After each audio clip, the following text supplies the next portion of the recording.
Hey, it's Stacy. And the tip for today has to do with a document called the Day in the Life. So, the Day in the Life is a one-page document, ideally one page, that a parent writes up for their child's new teacher. So, it's really important as the child transitions into the new school year, especially in a new school, but really with any teacher who's new to that student. It's a one-page document that really covers information like how your child learns best, and could include all sorts of things that I'm going to go over in a second. You want to make sure that you include on the form your cell phone number, your email address, and your home number so that the teacher has easy access to you whenever she has questions. So one of the most important things to put on that form, on that one pager, is to let the teacher know what your child came from.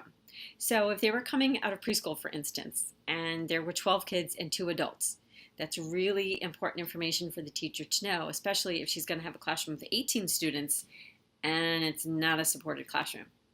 Chances are good that if your child was in a classroom of a 6-to-1 ratio in preschool, I don't know, 18-to-1 may just not be enough for them in kindergarten. So you want to let the teacher know where your child came from, what level of support they had when they were there. Another point you want to make on there is the best place that you think your child should sit in the classroom. Many kids need to take breaks, so they need to get up, they need to move, they need to maybe sharpen pencils or carry books or bins from one area of the classroom to another one, just to kind of get up and kind of get the wiggles out. Some kids need to use the restroom more than other kids. So if that's the case, make sure that their seat is relatively close to the restroom so they can get up and they can stretch and they can use the restroom as they need. Any sensory items that were beneficial to them the year before, you want to make sure transitioned with them. And that's particularly important for the big moves. So moving from preschool to kindergarten, from 5th grade to 6th grade, from 8th grade to high school. You want to make sure that whatever your child needed and benefited from in the previous school, such as sensory items, it could be assistive technology, it could be a wiggle seat, it could literally be anything. You want to make sure that that transitions with them to the new school. You want to make sure that the teacher understands any medical concerns that you have or that your child lives with. So if it's allergies, you want to make sure that your teacher knows what allergies they are. If they're food sensitivities, you want to make sure that you provide alternate foods because things come up, people pop in, cupcakes, cookies, pretzels, and if you've got a child on a gluten and casein-free diet, you definitely want to make sure that there are substitutes in the classroom so that your child has something when another mom brings in stuff that your child can't eat. Also, teachers, especially in the younger grades, they're having snack. Kids are having snacks, so you want to make sure that there are snacks there for your child. Yes, you can send them in every day. You can send in a snack in their bag that's specifically for them. But I find what works out better if you just buy big bags of whatever it is that, say it's gluten-free. So gluten-free pretzels, and the teacher can keep them in the pantry, in the closet, in the classroom. I think that that's a really good alternative. You want to make sure that you list things that your kid loves. So if they love trains, you want to let the teacher know. And you can even send in a train or two, or maybe some stickers, some train stickers or train books that the teacher can use as reinforcers. Equally important, you want to let the teacher know what your child hates. So there are some kids who really hate fire drills and fire alarms and the bells.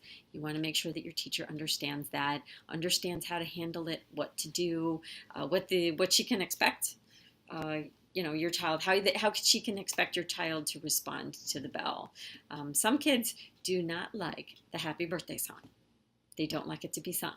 So you want to make sure that they are aware of that and what the expectation is for your child when it's somebody's birthday and they're going to be singing the birthday song.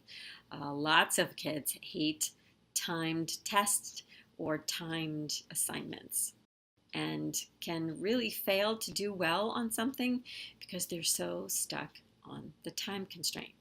You want to make sure that your teacher knows that and knows how to handle that and understands the accommodations that your child has on their IEP, such as extra time.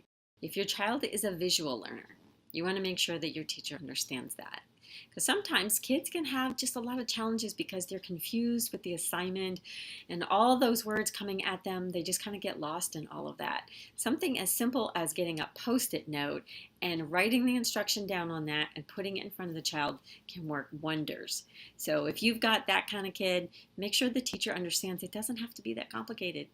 Sometimes it's just as simple as making something really structured and clear to them, like writing things on a Post-it note. The other great thing is maybe writing out what we call task analysis. So writing out the steps.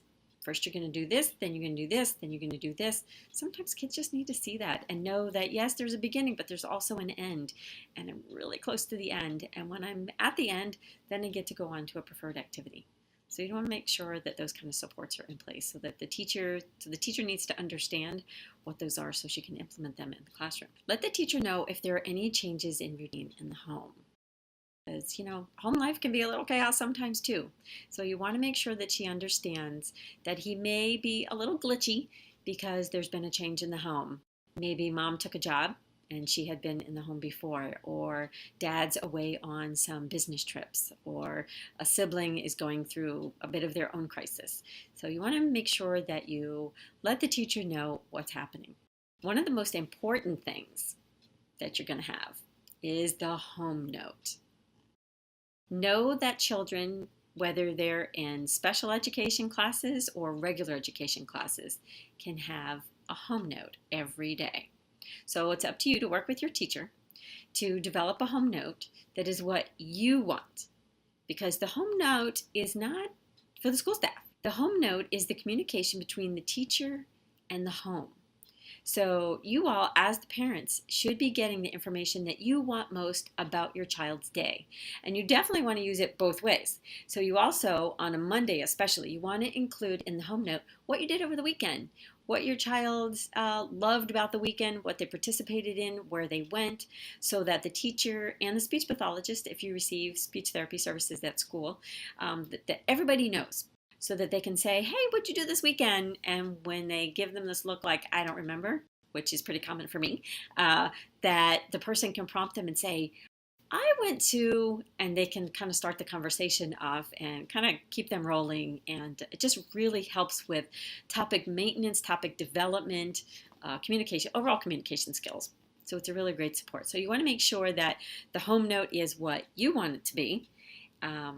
But use it both ways, not just coming from school, but also coming from the home. Make sure to let the teacher know about hand dominance.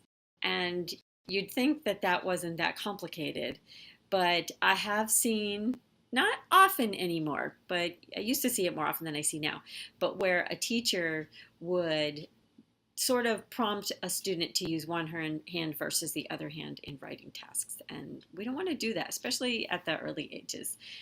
Just let the child experience both hands. Some kids are ambidextrous, so you want to be able to let them sort of go with the flow of what feels easiest and most comfortable for them. And finally, another super important thing to let the teacher know is what your child can do.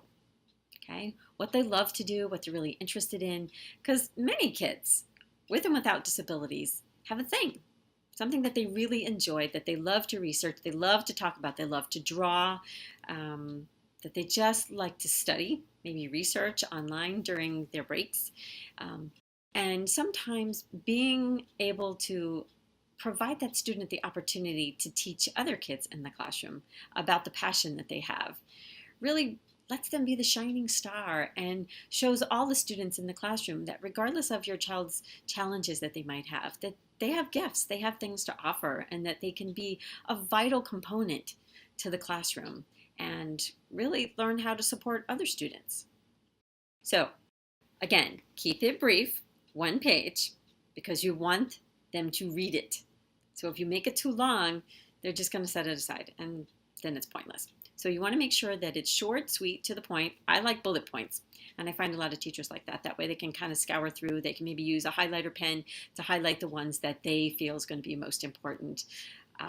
If they know what can set your child up for success, they can use those strategies there. If they know what can set your child off into maybe a bit of an issue, they know that they can kind of steer clear from that by using some of the strategies that you recommend.